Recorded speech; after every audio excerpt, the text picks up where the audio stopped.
Thanks for your time, Paul. So, 2-0 win, 1871 Northwich today. What's your thoughts? Scrappy, wasn't it? The elements, the pitch didn't help us, didn't help them either, do you know what I mean? I thought they were dogged, determined and really resolute for 3/4 of the game, do you know what I mean? And we finally broke them down. We then had a lot more juice, didn't we? But it was a scrappy game, wasn't it? It wasn't really a spectacle for any fan to come and watch. Some of those in the first half as well, where we made a fairly good start to the game and created 3 opportunities, and we could find ourselves 3 ahead. But then the game, like you say, descended to a bit of a war of attrition, doesn't it? Especially in the middle of the park. It did, yeah. I thought Simon was outstanding for us today in the middle of the park. Probably his type of pitch, isn't it? Yeah. Break and play up, he was doing everything right. And then it's fallen to like Elliot, who had normally get me out on him, putting it in. It just seemed to run away from him, seemed to bobble up at the wrong moments, and that was happening all over the pitch. And I think if we'd have scored pretty early, I think we would have been comfortable then. I think, but credit to them, their manager list, they've got 2 lads, 2 players from them, and doing well today. But I think that's resolute, and they frustrated the life out of us for most of the game, like I say.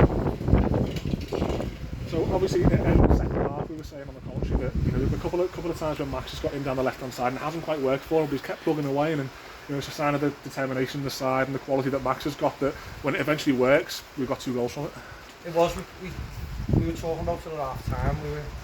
We weren't playing a lot of football in the first half because that half of the pitch that we're in wasn't allowing us to. It was just very stiff there, very steady. And we were just going along then. Meat and drink to them, the 3 centre halves, the yards and the wing backs we were playing, dealing with everything. And we ran the risk of getting countered a couple of times because of how we were losing the ball naively, and we had a couple of opportunities that, look, I don't think we're in a relatively grave danger at times, but it's never bad to look, can you, in this league. And I thought as we got to the second half, we started getting on the ball, started playing it, popping it round in areas as much as we could, and I think that told in the end. Then once we scored that first goal, through a great bit of play by Carl Scorer, Josh and Max linked up well, and then obviously Elliot's top poked it in or slid it in, and then that second goal was great football, wasn't it? Do you know what I mean? But it composed everyone then, everyone started relaxing it there, and that was positive with it.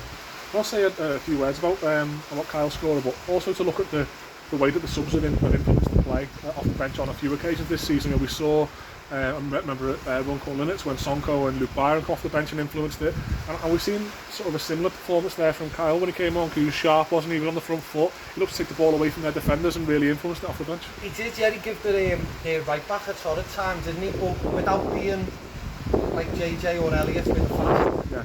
There was no slight on JJ, he worked really hard, but it was just, he needed to mix it up and change in how we were playing a little bit, and Kyle did that. He come on, he was tricky, lively. His fitness levels are still not where we want them to be, but I think he's a good player, he's a really talented lad, and look, he scores goals and creates things, and he makes things happen in the final third. So good win today, Paul. Thanks for your time, nice one. Cheers.